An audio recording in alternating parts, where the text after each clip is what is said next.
Hello, Tom Levecchia here with a special live edition and collaborating between Armchair MBA and Mobsters Inc. We have a Pulitzer Prize winning author, somebody who I believe is one of the best, if not the best in the game in terms of mob writing and reporting. Anthony M. DeStefano, welcome to the Armchair MBA and Mobsters Inc. How are you doing today, sir? Very well, and thank you for having me and for that nice little send-up. It's my pleasure, and this is a special one because I, read some of your books and just some more that I still need to read. So, kind of love to hear you kind of unpack some of the different stuff. But at first, before we jump in, why don't you give a little bit about your background, your formative years, and kind of what makes you you? Well, I'm a New Yorker, sort of born and bred. I grew up in the Bronx, born in the Bronx, and went to college and graduate school. Graduate school out in Michigan. Nice. And then that was during the height of the Vietnam War. So I was drafted and ultimately got a choice of a military intelligence job and went to Vietnam. And I got enamored with the life of foreign correspondent because part of my job was to work with Army public affairs. So I did that, and I kind of liked the life of a journalist. I thought it was all that sort of glamour, traveling around, and living off expense accounts and whatnot. And gradually, after I got mustered out, I stayed in London, where I was able to take a discharge in London, England, and made it something I would go as a freelancer, a photographer and writer, and then came back to the U.S. Got another grad degree in law, and then I got a job as a cub reporter with what was then Fairchild Publications, Fairchild News Service, where we got into covering the mob on 7th Avenue in the Garment District. Oh, interesting. And that's how I got into it. And from there, I went to the Wall Street Journal and then on to Newsday, where I currently work as a special writer. And that, in a nutshell, is it. Yeah. And then I started doing the books on the mob and true crime as an offshoot of coverage of some of the trials. The first one was Joe Massino, the Bonannos crime boss, and then we went from there. Now, growing up as an Italian American in the Bronx, did you kind of get some inkling of the mob, whether at the social club in the corner, Arthur Avenue, Pelham Bay, or you kind of were like academic and you didn't even notice any of those guys? We left the Bronx. I was about the age of 4, so I really had no awareness of that. Got it. And then we went up to moved up to Westchester County, where I grew up, and I got some sense of the mob because there were a couple of guys in high school whose fathers were wise guys, and they were of some substance. And I got to know who they were, but that was it basically. I didn't have any sense of what it was all about, and wouldn't until many, many years later. So one of your most important books that you wrote, like you mentioned, Joe Massino, The King of Godfathers. Before you kind of summarize, before you go through everything in terms of the book, do you talk a little bit about why do you think, or how do you think he kind of saved the regatta, built it up, and then why do you think he kind of just tore it apart? Like, it's just a weird story to look at where he kind of built it up and then later on just sandbagged it, Yeah, well, interesting. Joe took over at a time when the Bonanno family was in kind of disfavor with the mob. Yeah. They had the Donnie Brasco infiltration, and the other families more or less put them on probation, which meant, you really couldn't take part in any of the big rackets that were going on. Yeah. And then in a sense that shielded the family from being implicated in some of the RICO cases that were going to be made. And Massino had this period of time where he was able, for a number of years, where he was able to build the family up. He inducted some younger members, and then, in the hopes that they would, by having the younger members in, that they would sort of keep their fathers in line. Yeah. Inducted sons of made guys. Yeah. Well, it all fell apart because in the end, I don't think Joe engendered loyalty among key people. And also, I think some of these guys, the older guys, when they got in trouble, made an easy decision to turn on Joe and become, state witness, government witnesses. So that it all flew apart. I mean, he built it up, but then again, the times were that, hey, you've got a bunch of old guys who don't want to die in jail, and this is what happens. Now, did you get to speak to him about the why you made the book, or was it just all we chit chatted in court when he was on trial. We would chit chat. I talked more with his wife and daughters. They gave me insight. The plus oblique messages from him to me, but they were actually very instrumental in helping me get this book together because they gave it a more intimate perspective than just court stuff and police stuff. So that actually helped quite a bit. Now, one thing I like about your writing is you're like a real deal guy, and I'll get into what my thoughts on one of the books that I read recently. But in terms of Massino, before we get on kind of the next book, where do you land on him now? Like, what kind of guy was he, and what do we need to know about him as a man? Massino? Yeah. He could actually be very generous and very caring about people who had trouble. People in the neighborhood. He was, the apple of the eye for his grandkids, and he really liked cooking. He had some good sides to him. Yeah. But he was kind of a ruthless guy. Of course. When he had to be. He was having people knocked off. 6 people that we know of, right, and probably others. So they all have this dual facet. They're great for the families. They're patriotic. Some of them, some even go to church. But in the end, they have this existence as head of a crime family where you've got to be in control and you've got to make the bad decisions sometimes. And by that, I mean having people killed. Now, what about, you have a little bit of static. Do you hear that? I don't hear it. Okay, I think it's better now. Okay, so Massino, I agree with your assessment, and I heard, now he's obviously older. I think he's in a nursing home. He's dying, and obviously he was pretty upfront about, he just did it to stay out of jail, and honestly, he wanted to keep his money. Okay, this was a book. This is my favorite book of yours. Okay. You kind of equilibrate. I don't know how I say this. You just kind of made the big heist real. You took away the Hollywood out of it, and you just were like kind of straightforward on this one. Not that you weren't straight, but what I'm getting at is I read this and I was almost like disappointed about Goodfellas. Tell me a bit about why you wrote this book and a little bit about the heist. Well, it was after the trial of Vinnie Asaro, or during it, my publisher approached me and said, hey, this looks like a book. And I was a little apprehensive about it because, you had Goodfellas, you had the film, you had Wise Guy, the book, and it dealt in some ways with that. And you had a few other books that came out. So I said, well, this may be difficult to get some new angle. So I looked through the trial record. I interviewed a number of people, and I realized that this was a story about Vinnie, his relatives, and how they, everybody, basically the end of the mob. Yeah. Vinnie was basically a ne'er-do-well at that point when he went to trial, and he was had nothing. He had no money. He had nothing. Yeah. Whatever he got from Lufthansa is gone. Yeah. So I said, well, let's tell a story. We don't have to get involved with the Hollywood stuff.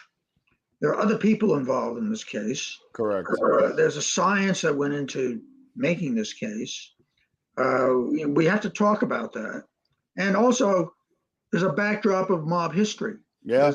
Bonanno crime family, Gambino crime family, Paul Vario and his crew, and Jimmy Burke. And we could all tie this together in ways that the film Goodfellas, had to give a short, sketchy history to. Yeah. So this worked. Now, what stood out most for me was exactly about Vinnie specifically, where, I've interviewed inducted members, associates, and so forth, and I always kind of had a rose-colored view of Cosa Nostra in the U.S. And Vinnie Asaro would be one of the legends, if you will, right? And I was almost like mad at you when I'm reading the book. I'm like, you got to put some respect on this guy's name. But when I kind of went around and spoke to people that I had in contact that knew Vinnie, it seems like you're pretty spot on. So I like the fact that you are like the real deal about this, and you report and call balls and strikes. And I think that's one of the many strengths, but one of the greatest strengths of you as a writer. This is a book that's legendary as well. The Vinnie Gorgeous book. Tell us a little bit about that. Did you interact with him at all? And give us a little bit of background there. Well, I interacted with Vinnie again in court because he was arrested at this time.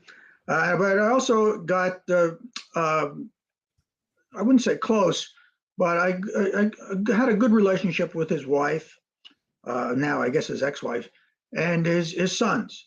And I treated them with respect, but then they gave me perspective. And Vinnie wanted to be God. He was a God in waiting. And he really, I think he overplayed his hand quite a bit, to tell you the truth. And Massino set him up, walked him down the garden path. Vinnie, I had some interaction with him. Some of it was confidential. But, basically he's got a big ego. And that's what got him in trouble. He really loved the life. And he thought he was sort of the top of the heap. But he didn't realize that, that game is over with. That life is no longer going to get you anything.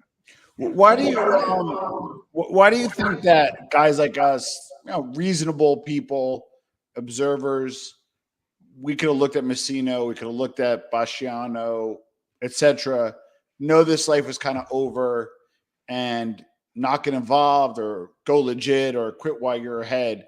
Why did these guys not be able to see it? And they were generally smarter guys, street guys in the life. Why weren't they kind of able to see what we were able to see, Tony? Well, guys like Massino, who was certainly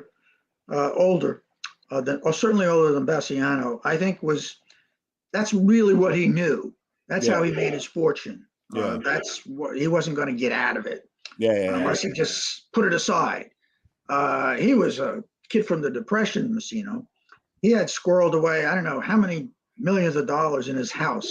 I could never understand that, because if I had $10 million in my house, I would never leave, because I think somebody was going to break in, or the place was going to burn down or something. So that was Massino. He was, a child of the Depression. He always wanted, and he just acquired, and he didn't know anything else. He was smart, but he didn't know anything else. Basciano, I think, was trying to get a more legitimate side to himself, but all the things from the past were going to catch up to him. So you couldn't really shake that. You go back 5-10 years with the RICO statutes and informants, you could be the best intended guy in the world. You want to get out of it. You want to be straight. You want a construction business. But all those other sins are going to catch up to you. That's a great point, Tony. Okay, the next one. Now, I always ask on interviews, and I ask you at the end, is if you could have dinner with any mobster, dead or alive, who would it be? And literally 9 out of 10 times when I ask this, they bring up the prime minister of the mafia, Frank Costello. I'd like for you to really kind of illustrate how important he was to the history of Cosa Nostra. Well, Frank Costello, we call him the prime minister. He was called the prime minister. He was a guy who was able to transition to a point to legitimacy. His he didn't get a RICO case. He got tax cases. That was his problem. Yeah. He was very astute in his business. He kept his nose clean in terms of the real dirty stuff. Yeah. But he had a lot of money, and the government said, "Well, how did you get this?" And of course, that was his downfall. Yeah. He was a friend of politicians. Yeah. Politicians loved him and courted him because the mob, really, in the 40s and probably late 30s, the mob was the source of money, prestige, and power. They got it from prohibition. Correct. And they kept gaining it through the years, through gambling, other rackets. Yeah. And Costello was at the top of the heap because his only rival, Vito Genovese, had to go to Italy in this period during World War II Correct. to escape prosecution. So Costello was kind of the big guy. Yeah. The prime minister, if you want to call him that, that's fine. Well, you just brought up a really good point, and it's in the 40s, 50s, Tammany Hall, all that kind of stuff, and the mob was becoming like indoctrinated in the fabric of society, right? Maybe a hidden part or in the shadows, but nevertheless indoctrinated to society, right? And like any successful organization or endeavor, you should kind of progress as you go along over the years. But it kind of digressed away from how the prime minister and those guys operated from the 40s all the way to the 80s. Why do you think that is? They had the playbook, they had the resources, they had the money. Why do you think that it was kind of like a downward slope?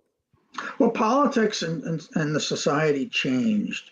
Early 50s, Kefauver Committee exposed the mob, which everybody knew at the local level existed, but nationally, this was this bigger issue and problem.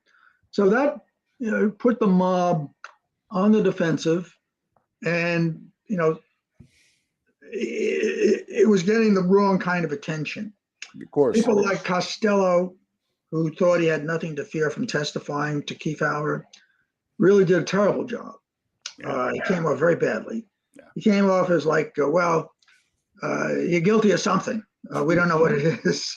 Even though people liked him back in New York, he came off as a problem. And at that point, I think, politics was changing. It wasn't good to be close to the mob. Or at least publicly out front with the mob. Where it was in the 30s and 40s, that no longer held true. The mob was really being held in disfavor. I'm not saying it lost everything, it didn't, because obviously look at history. But the things started to change politically, and I think parts of society also, put the mob in disfavor. Now, I had Mike Francis on last week. He called into the other show and asked him this question, and asked a lot of my prominent guests like yourself, why didn't the mob evolve? So separate kind of the political stuff. For example, myself, my family come from Italy. I have a few businesses. I acclimated to society. I'm somewhat educated.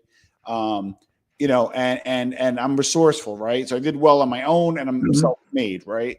But like the mob had like advantages because they had a society and brethren and connections. Why did the mob kind of get more involved into more of a fraternal brotherhood, like the Freemasons and other societies, and kind of become more acclimated and maybe more legitimate, and then live off the fear, and have the muscle if they need to, but almost be like a brotherhood of Italian businessmen? Why do you think that it didn't evolve to more of a white collar criminal enterprise? Well, I think that they lost a lot of the old guard, who had who were like the camaraderie, the fealty, the loyalty. And I think when you started losing those people, the younger people who were coming up, I don't think valued that as much. Now, why didn't they just sort of evolve into white collar enterprises where if you needed? I think some of these people could have done that. Yeah. But I don't think the people that were coming up, and certainly the people that are involved now, really have the desire or the ability to do that. Yourself, myself, and lots of other people of Italian American extraction, Yeah. our role models are other things. We didn't have to be toughs in the neighborhood. Yeah. We had other avenues. Yeah. We followed it, through life. Parents helped us, whatever. Correct. So some of these people, I don't think wanted to or had the ability to do that, or I think it comes down to that. It's a good question, but I think the lucrative nature of crime is such that it's hard to step away if you're in it. Good point. Now, you brought a point before we get on to Vito Genovese.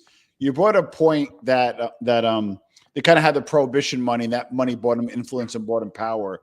Mhm. I'm not. I don't do drugs. I've lost a family member to drugs. I have a personal aversion to drugs, but I try to be objective when I ask this question. And I don't like drugs, but I'll ask it anyway. I think the mob missed the boat in the 80s when the coke boom was happening. They kind of had either their heroin pipeline or at the very least, maybe some remnants of the heroin pipeline, maybe 20-something cities. And the kind of maybe could have took over the coke game for distribution, got really powerful again, and got into the drug game. But they opted not to on any wide scale. Sure, they still do heroin, and sure, they were some pockets of drug dealing, but they didn't go knee deep into drug dealing like they were like in the heroin game, which they controlled.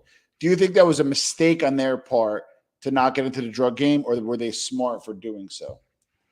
Well, a good question. I don't have an easy answer to that. I think that you're smart probably not to get into it because it was then the target of the war on drugs. Yeah. And everything else that's been going on.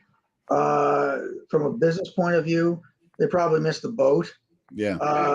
Because there was so much money to be made. But then again, you're going to have to interface with, the South America, Latin America. Outsiders, they couldn't trust. Outsiders that you didn't have a history with. Yeah. And whereas, the Sicilians and the French, through your European connections, I don't know if they really had the ability to quickly maneuver and pivot into that, into the cocaine trade.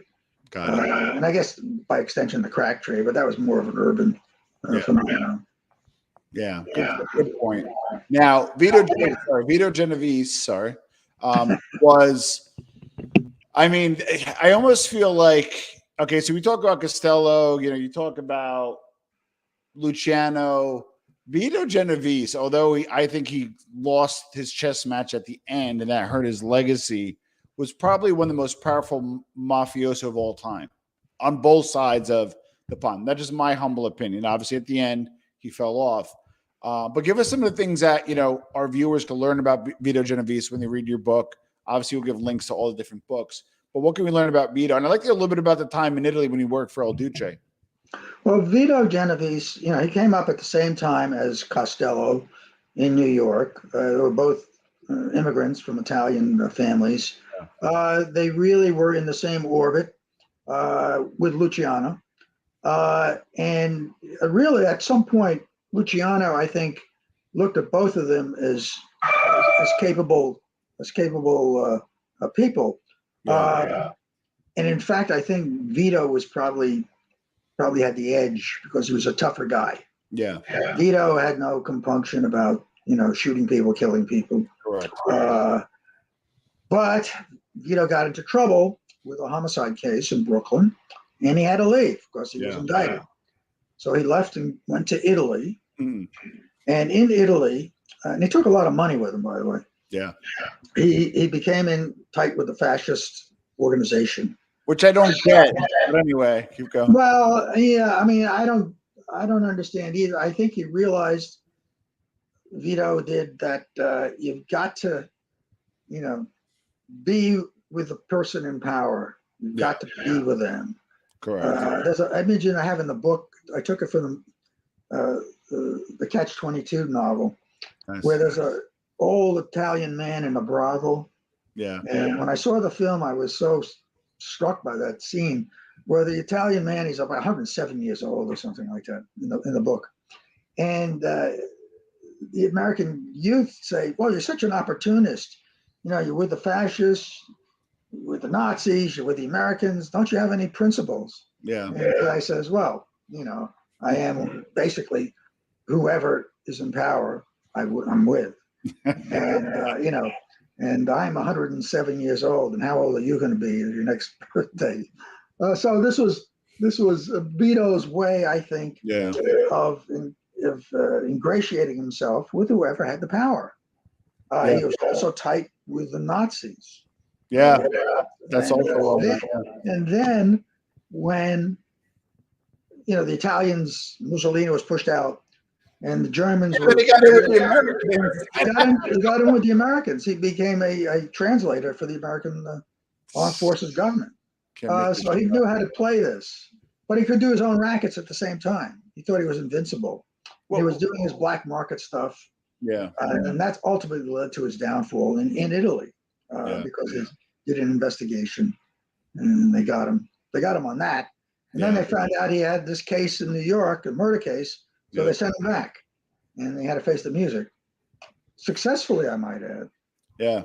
Well, he was interesting because he showed up as his son-in-law, Duce's son-in-law, Mussolini, or his son, whatever it was. Or Count Ciano. Yeah, Count Ciano. Yeah, I think he showed up with like $1 million cash, was a lot of money now, a lot of money back then. And that got Mussolini's ears peaked up. And then they figured, you know what? We know he's a mafioso, but you know what? He's coming correct. And he's kind of an American guy. So maybe we'll give him a pass. And then they made him a prominent position. And then I found it funny after the war subsided. I think he was doing everything from like arms smuggling to cigarette smuggling. So when he got caught, and he also killed that journalist on behalf of Mussolini as well, because I guess he was butthurt. But it's just insane the kind of power he wielded. So why do you think, I don't know if you touch upon this in your books, I didn't read that particular book, but like he lost a chess match at the end. I personally think that the Luciano or whoever basically made that case happen, and whether he did it or not, and then, he probably did it, but they made that case happen and put him away so he would die in jail, essentially losing the chess match. Why do you think he lost the chess match, being kind of a good navigator as he was? Well, I think that he desperately wanted to be the top dog on the heap. And he didn't listen to people. We told him, it's not a good idea to number one, deal in drugs. Yeah. And it's not a good idea to have this Appalachian meeting in Appalachia so soon and in a town where we don't know anybody, we don't control the police. So he was headstrong and he wanted to be the top guy. Yeah. And he was blinded. That blinded him to the potential for problems. I think also that, there's some feeling that he was set up, the mobsters were setting him up to take this fall. I'm not convinced that that's so. Okay. But in the end, that meeting in Appalachia was a disaster. Yep. Not so much for Vito, because Vito really didn't get indicted off of that. Yeah. Some of the others did. And that soured them towards him. So, there was that animosity. So Vito really, I think, screwed himself. He just didn't listen.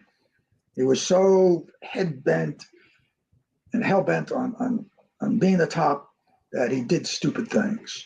And of course, one of the main stupid things was, I think, this involvement in this drug operation. Now, there's a school of thought that said Vito really was framed. That case, if you look at the evidence, really was kind of thin on Vito. Yeah. It was one conversation, and you could take that conversation anyway.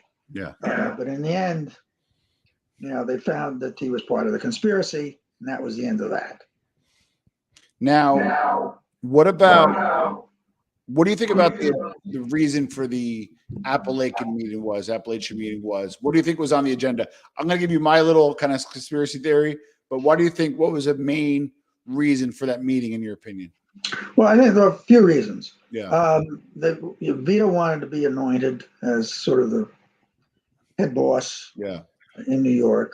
I also think they wanted to discuss the situation with Anastasia's murder. Yeah. I also think that there was some, possibility that they were going to divide up or deal with this drug issue. I think that's in there someplace. Yeah.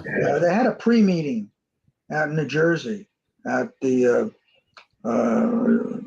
Boot Boyardo's house out in Livingston. wherever it was. Yeah, and a grand sort of Transylvanian-looking castle.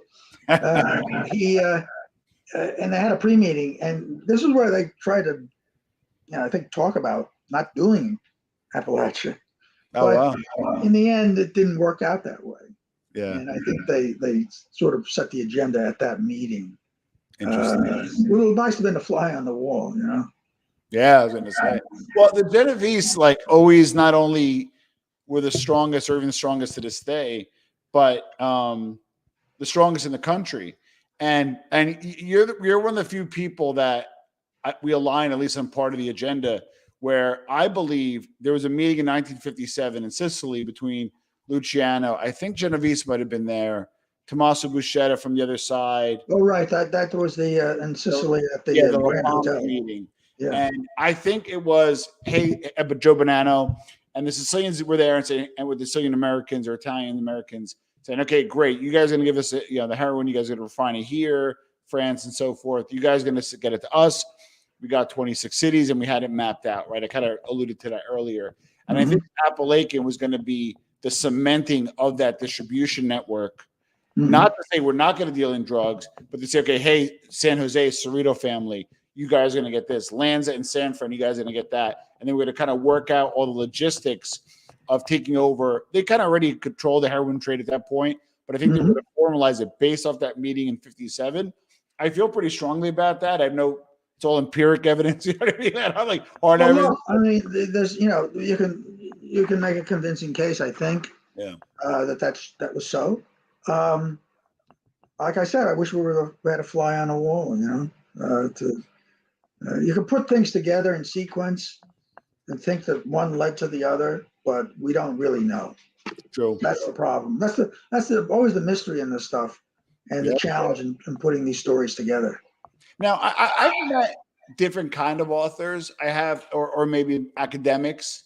So, for example, one comes to mind, Antonio Nicasso is very big on the Italian scene, and he's a worldwide thought leader. I had him on the podcast, and he said something that really stuck out to me. He goes, I asked him who you were on dinner with. He said Matteo Massimo Denaro, which makes sense because he's a fugitive.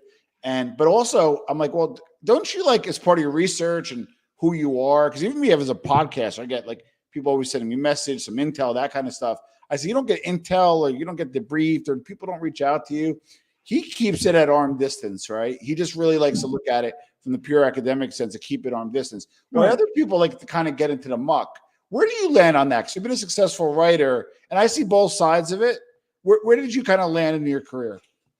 Well, I tried to talk to some of these people, knowing full well I'm going to get self-serving answers. Yep. And okay, that's your response to this, blah, blah. Okay, all right. But I also, because with people like Costello and Genovese, they're dead. Yeah. I went back and I found their words in depositions, which were little noticed, and court proceedings, and interrogatories. And I was able to really sort of bring them alive a little bit in their own words. Yeah. So I think it's okay to talk to people. Yeah. The subject, but you got to realize, you're going to get their spin. Yeah. Some people don't like to get down and talk to these people for, they may feel they're being sullied or tainted, but usually at this stage in life, and people are just, nothing's going to happen. Yeah, they're not going to hurt you. Correct. and you also get perspective. You get, all these years that pass, and as the years go by, we get more information Yes. out of government files, out of court cases, out of recollections. Some of it's, garbage, but some of it's good. Yeah. And you can put it into the tapestry. You can find a way to weave it in. Yeah. And some of it may open your eye. It's a great point. Now, the last book we're going to cover is the Gotti Boys. Now, these were very serious crew, somewhat modern, up into the 90s, if you will. Whether it be Jeannie, Sammy, Angelo, he was, his mentor was Fatico. Walk us through this book. So I think this is something that you mentioned the Gotti name, people jump on. And again, tell us a little bit about the book and maybe some of the lesser known things about the Gotti Boys. Well, Gotti Boys, I immediately saw that. Look, there are plenty of books about Gotti. Yeah. And that whole era. I wanted to come up with something different. So I looked upon that drug conspiracy with Sal and Angelo Ruggiero and John Corniglia as really a kind of a key point where things sort of spun out of control. Yep. And caused other events to happen that propelled us along the way where Gotti ultimately took over as boss. And I saw that as a theme to develop. Now, after Gotti took over, the event, he didn't last very long. Yeah. Gotti was 5-6 years at best. if that, really. And he didn't really give us much of a story that you already didn't know. Yeah. So, I had to deal with Gotti's quick demise. Yeah. And then, make a statement. But I think the point was that events have a way of suddenly becoming very random and lead to other things that propel history. Correct. I look upon history as sometimes a series of sometimes accidents where people react and they propel other events into the future. So that's what I tried to do with this book, because I saw the accidental death of Sal Ruggiero in the airplane crash as a key moment. Yeah. In this whole progression of the Gotti era. It's really started things in a way that propelled events later on. Well, I was funny because you read my mind where if Sal Ruggiero's plane doesn't crash, right, he's still a big dope distributor. Does Angelo Jeannie get less involved? Maybe they just kick up to him. Like how much of a material change did his dying have kind of domino effect on that organization? Well, because suddenly, as it turned out, the FBI was watching Angelo at his house. Yeah. And they had bugs up and they had surveillance teams out. Yeah. And suddenly they're picking up that, hey, Sal's dead. And everybody's running out to his house in Jersey to try to find papers and drugs and whatever. It kind of set things in motion that the FBI didn't expect to see. Yeah. And suddenly they're picking up intelligence and wiretaps that indicate what we have here with this crime family. Yeah. And they're making a drug case. The drug case was made very successfully, and the drug case led to other investigations. Stuff, yeah. Which ensnared Angelo, Gene Gotti, Corniglia, John Gotti, ultimately. So it was really, I think, was important. I think if Sal lived, they still would have had a drug case. And I think, how events would have turned out. Well, I think they would have gotten indicted. Now, Sal was on the run when he passed? Say again? Sal was on the run when he passed? Sal was basically on the lam. He was living openly under a different name with his wife and kids in New Jersey. I think it was Franklin Lakes. Yeah. And but they he had the run of the place. You know, he could travel. He had airplanes. He, Yeah. you know, charter and go and do things until it crashed. Yeah. Now, you know, so obviously, you know, John Gotti Sr. had a crew, which included Angelo, which included Jeannie, included, you know, Sal was probably considered an associate, probably was a maid because he was an active drug dealer. I personally don't believe John Gotti Sr. was really delving into drugs. I don't think he was active into drugs, but his Yeah, whole I think that's right. I think that's right. Yeah. yeah. But it just seems like that his whole crew was. You know what I mean? So in your research, what did you find out? Did he kick up? Did he look the other way? What was your, what Well, did your research show you? I come down. Look, some people have told me, oh, he had to be. He was doing it. He was getting the money from the drugs knowingly. Yeah. I come to think that Gotti had what we saw in the Madoff case was the sculpted ignorance or the willful blindness, Yeah. where you don't want to know too much. Oh, you give me $100,000. All right, thank you. You didn't have to tell him anymore. Yeah. But I think there were hints. Like Gotti, you know, at one point said something about you know, where do we think some of this money's coming from? It was an aside to somebody. I forget who it was. You think it's the drug stuff? And so there's a suggestion that he knew that the guys are doing it, but he wasn't really involved. And the feds told me that we had nothing to pin on John Gotti Sr. with that. We had nothing. But the money was still there. So kind of the fast forward, be wrapping up soon. If you have any important questions, drop them below. The mob, as we know, is a shadow of itself. We could make some argument that the Genovese family is still somewhat intact. We're not sure of the numbers, maybe 300, very little indictments, very little violence.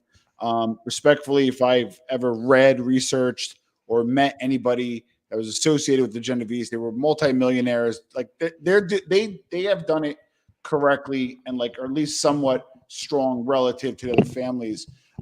You've been following again some pretty powerful people.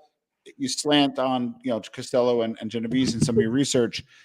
Why do you think, in your opinion, the Genovese have maintained to this day somewhat of resemblance of power versus the other families, in your opinion, Tony? Well, I think they have been more secretive and more cloistered than the other families in their dealings.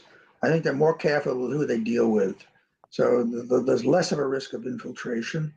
I'm not saying they're not going to get caught doing stuff. You start extorting people, you're going to at some point get caught. But I think that's been the key to them. Right? They still get charged. Some of the Genovese people still get charged, but these aren't big cases. Yeah, these aren't major racketeering cases. correct. In fact, we haven't really had a murder attributed to mafia in New York that I can recall after 1999. So, you know, it's changed. Yeah. And I think the Genovese family has been successful in shielding itself from what happened to the Bonanno family and to some extent the Gambino family. Before I ask you, you know, what you're working on and what's next for you, was there a book that got away, something that you worked on or wanted to work on, just never got around to it? You know, no, not really. You know, these books came thick and fast. Yeah. It was like one a year. Yeah. Just about. There wasn't one that got away. There have been people who've approached me to write their stories, but you know, whose voice is it? Yeah. And you know, I'd rather just do my own investigation on stuff and not be wedded to somebody else's story like that. In terms of the mob stuff. Yeah. No, I mean, there are books that I've passed on. You know, nothing really got away. Yeah. I'll put a link to your website. What are you working on now? What do you want to plug? How can people find you? Well, I'm working on a book out of Prohibition, Cool. which I thought was a fascinating period in American history, certainly in New York City. And it really, that's where the mob got its major ammunition, major wealth, and made these careers. But it was also a strange time in New York City. You know, it was like the Depression, the mob was doing well, but society was, going through a lot of changes, not all good. So I'm dealing with that as my next subject. So I'm plugging into that. Any crazy mob stories? Say again? Any crazy mob stories? Crazy mob stories. There's always a funny story in the Costello book about the parrot. I don't know if you picked up on that. The Costello's family had a parrot, and it was a talking parrot. You would mimic. Yeah. And they lived in East Harlem, and the parrot was alone. And in the tenement building, there was a woman who was a soprano for the City Opera, and she would be practicing during the day her scale, do, re, mi, and the parrot would mimic her. Yeah. So she got very upset with that, and she got the cops to knock on the door. Of course, nobody was home. The parrot was there. Yeah. And finally, they issued a summons to Costello's family, and they had to go to court. And they brought the parrot to court. Oh no! And the judge said, "What's this all about?" And the woman, the cops complain. They say this is there's a noise coming from the apartment. So the Costello's family, I don't know which relative it was, said, he said, "Judge, it's this parrot. He doesn't shut up. He'll talk and talk and talk." So the judge says, and people start laughing in court. And the judge bangs his gavel and says, "Order in the court, order in the court." And the parrot goes, "Order in the court, order in the court." And it broke the place up. And then they dismissed the case. That's one of the funnier cases. Funnier stories. That's some good stuff. Final question for you, Tony. You could have dinner with any mobster, dead or alive. Who would it be and why? I think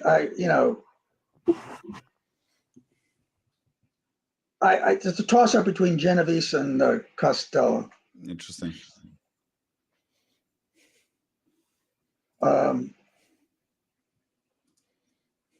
That's basically how I feel.